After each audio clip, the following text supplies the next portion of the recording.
Welcome to 6 More London Place. It is Sunday morning and very cold, wet, and raining. Everything is shiny and wet, and I liked as I was walking past this place how there were these additional features around the building that were also shiny.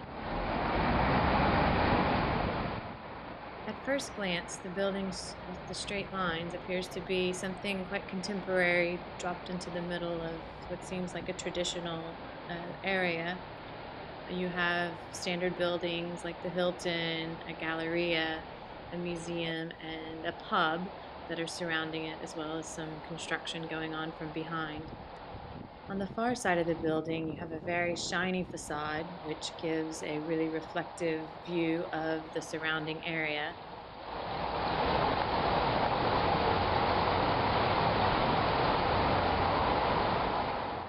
I like the way that the building didn't just address your visual senses, but as well your auditory senses, in that there's a constant flow of water due to all of the water features that you hear while you're within the courtyard.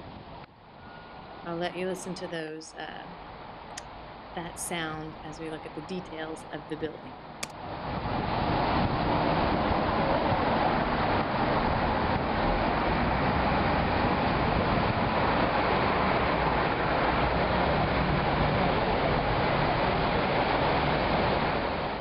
The journey actually turned out to be interesting because, as I said before, as I was walking down Tooling Street and approached this building, my first reaction was that it looked really contemporary and modern, and there it was just set in the middle of just standard or traditional surrounding. As I came closer, though, I realized there was a bit more to it, and in fact, this building was part of a very large master plan by architects Foster and Partners, which encompassed pretty much most of the buildings surrounding it, which included a beautifully designed, well thought out integrated plan that took in almost everything along the riverside.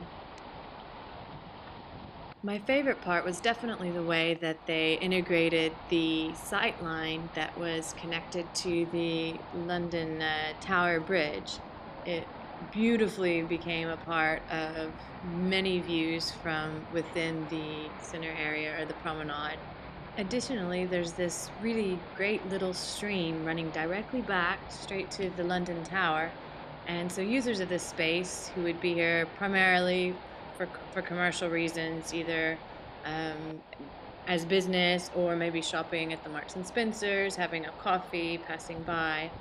Anyway, they're able to walk along this really visually stimulating area and take in the rushing water and the sounds of the space itself.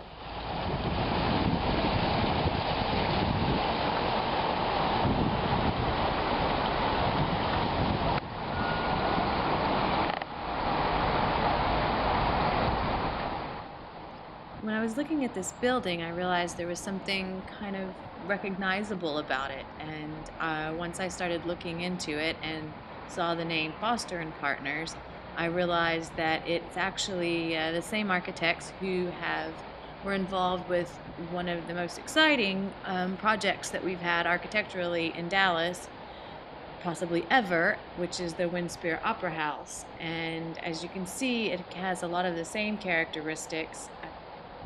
The red, the reflective water features, the shininess, very recognizable. In summary, I really love this building. To be honest, it was freezing cold. It was raining.